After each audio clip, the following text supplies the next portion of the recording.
Hello, I'm Dr. Gloria Horsley. And I'm her daughter, Dr. Heidi Horsley.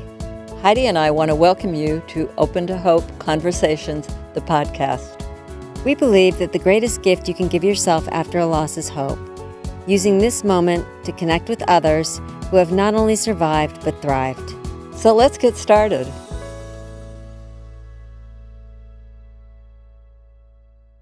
Welcome to the Open to Hope Show. I'm your host, Dr. Gloria Horsley, with my daughter and co-host, Dr. Heidi Horsley.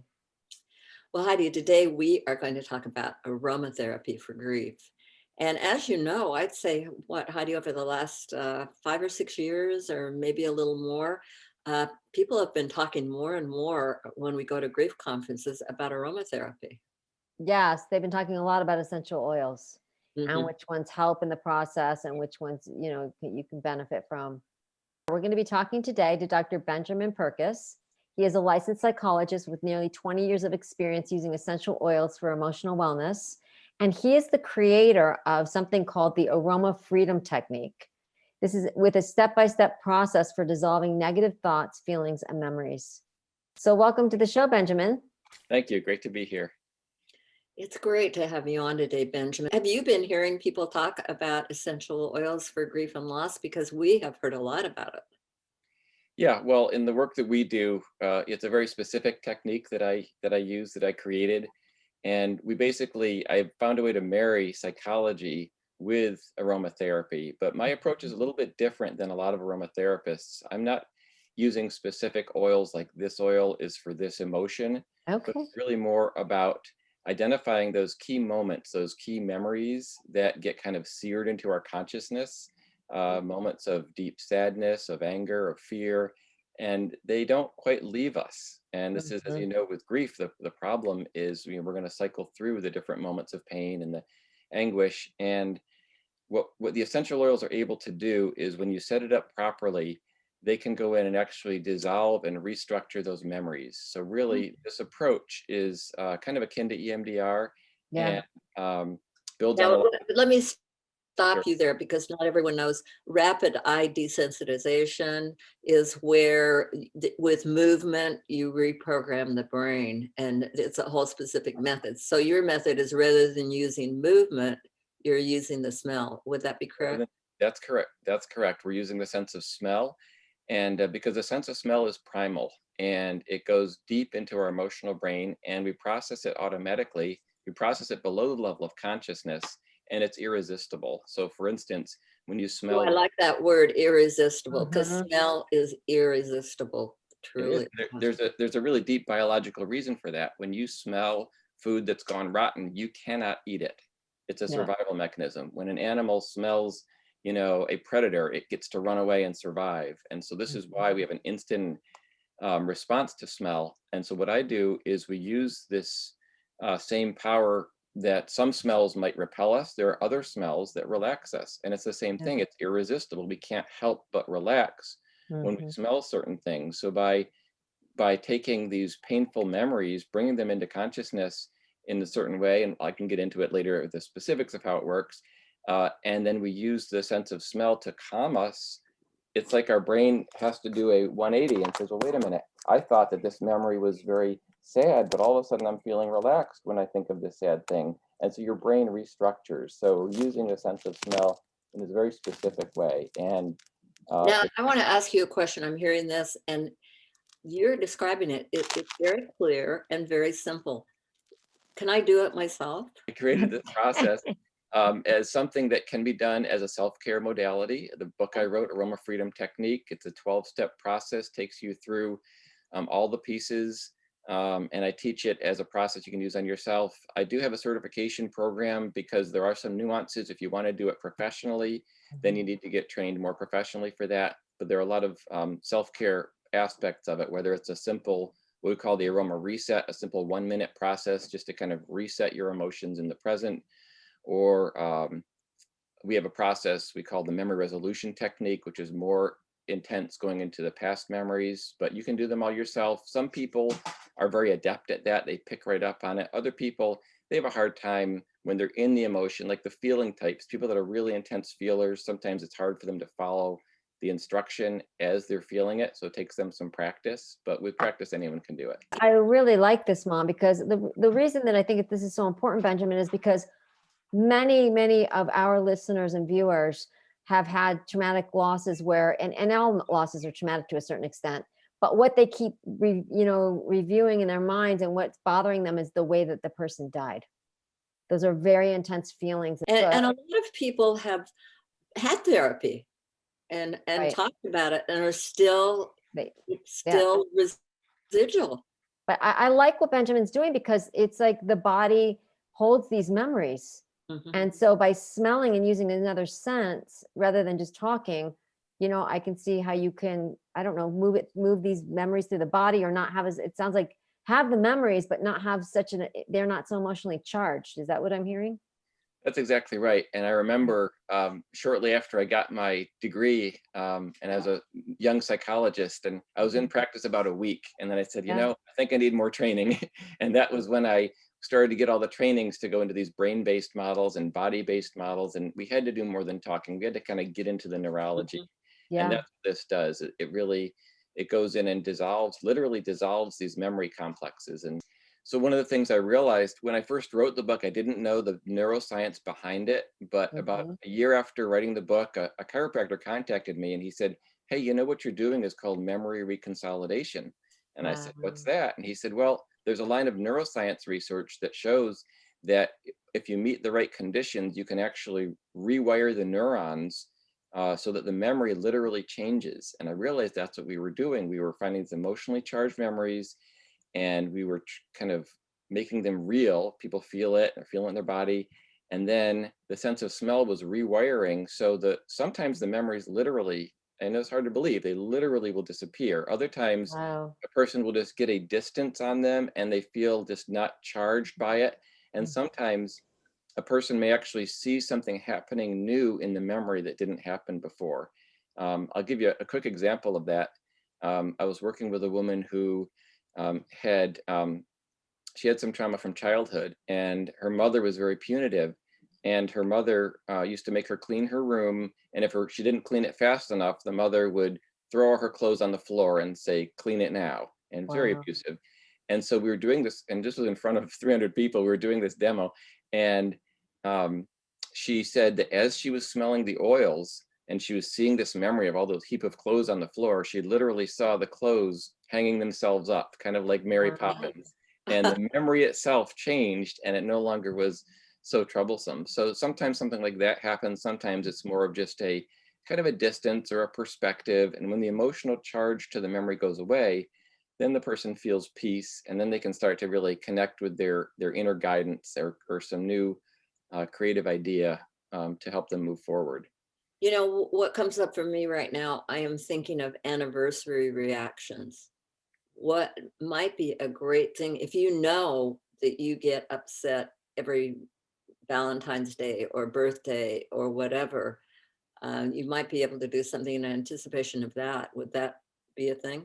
Sure, absolutely. So, a quick little, and I'll just give you a little quick tip for all your listeners that you can do a simple process is when you think about your loved one, just get an image of them, whatever it may be. It could be a specific memory, or it could be even just kind of like a composite, or even almost just like a picture. You see them, and just name the feeling you have when you think of them. And it could be a positive feeling, could be a negative feeling, could be sadness, could be loneliness, could be anger. Guilt, as you guys I'm sure know, is one of the biggest things that keeps people stuck. This feeling like I should have done something different. And so name that feeling, find it in your body, find what's the negative thought that goes with that memory, and then smell your essential oils. And a few of the main ones we use: lavender, um, frankincense, and vanilla essential oils. Wow. And those three, I talk about them in my book. We combine all three of those into this special blend we call the memory release blend. And when you smell that, once you've named the feeling, which is powerful, and you found it in your body and you're connected with that negative thought, and you breathe the oil into that image, and that's when you'll notice something start to change. The feeling softens. You might spontaneously shift from a negative feeling to a positive feeling, or just feel some sense of peace. So that's what we call a reset. It's just a quick little way of taking the emotional charge off of any image, off of any memory, and just kind of moving forward. Yeah, I was going to ask you if different people like different oil smells, or but it sounds like you have one in particular for this. How does that work? Yeah, I mean, a lot of smells would actually work for this. But I found in my experience that if I just said, well, smell anything, then you don't know what they're going to use. So Mhm. I have them smell specific, therapeutic grade oils to make sure they're not synthetic and they're not going to, Mhm. hurt their brains by breathing in toxins. Um, and I just chose oils that have some research behind them that are calming, and they're calming in different ways. Like lavender, for instance, attaches to the opioid receptors and calms that. Frankincense unlocks an ion channel in the brain for calming, and vanilla works in a different way. So by combining them, you're very likely to have a calming reaction. And if you combine that with the activation of that memory, that's when you're going to get that alchemy, and that's where something that's going to shift. So So when you say you combine them, you don't mean you mix them all together, do you? yeah, well, Oh, what you do. what we Or do do you is smell three separate, or do you smell them at three separate points? if you have it in 3 different bottles, you put a drop of each on your palm and just Okay. runs your hands together and inhale. But then if you want to, you can pre-mix equal parts Oh, of each of those into its little blend. And some people just carry that around. It's called their memory release blend. Anytime they're stressed out in the world, they just do this little process, breathe the oil, and to get to recenter. so the process is to breathe, to, if you're stressed out in public, you would rub it on your hands and then you'd smell it. Is that the process? Yeah. I Yeah. love this. Yeah, and you do it in an intentional way, and Okay. meaning taking a moment, you know, let's say a coworker, something happens, you leave a meeting and you're agitated. Instead of Mhm. just smelling the oil, you take a moment and you actually name that feeling. That's so Mhm. important because that's that self-awareness. And Yeah, you name that feeling and find it in your body, see whatever the negative thought is, and then you smell the oil. I And love by doing this. that, it just helps things to move and progress. The essential industry of course has exploded in the last 20, 30 years, and Yeah, now Right. everybody's diffusing, everybody has oils. The yeah. fact is there are more oils sold in the world than there are grown in the world. That means that Mhm. lots of times you're getting synthetics, or they will dilute it with a solvent. So when you go and get a low quality oil, there's a good chance it's not even natural, for one thing, or it's been diluted with a solvent. And if you're then inhaling that deeply, you might get that up into your brain. It's not good. So Wow. you want to use trusted companies. We use Young Living, but you find a really trusted company where you kind of can know where it's coming from. So that's um, it's just we've always used that kind of therapeutic clinical grade of oil. So I don't Mhm. recommend it without that. What if I wanted to start? Sure. Well, so you can either, if you have the book, you could start with called the AFT process. It's this 12-step process where you just take yourself through. You start by setting a goal, and the Mhm. goal could be how you want to feel. Maybe let's say an anniversary is coming up, and the goal is I feel peace and calm as the anniversary of my mother's death arrives, or something like that. Let's just say, and then the next step is you rate. Well, how possible does that feel? And maybe you're feeling pretty optimistic. Oh, I'm about an 8 out of 10 on that. Or you might be a mess and you may say, oh, I can't even imagine feeling peaceful during that time. So you might be at a 2 or a 0.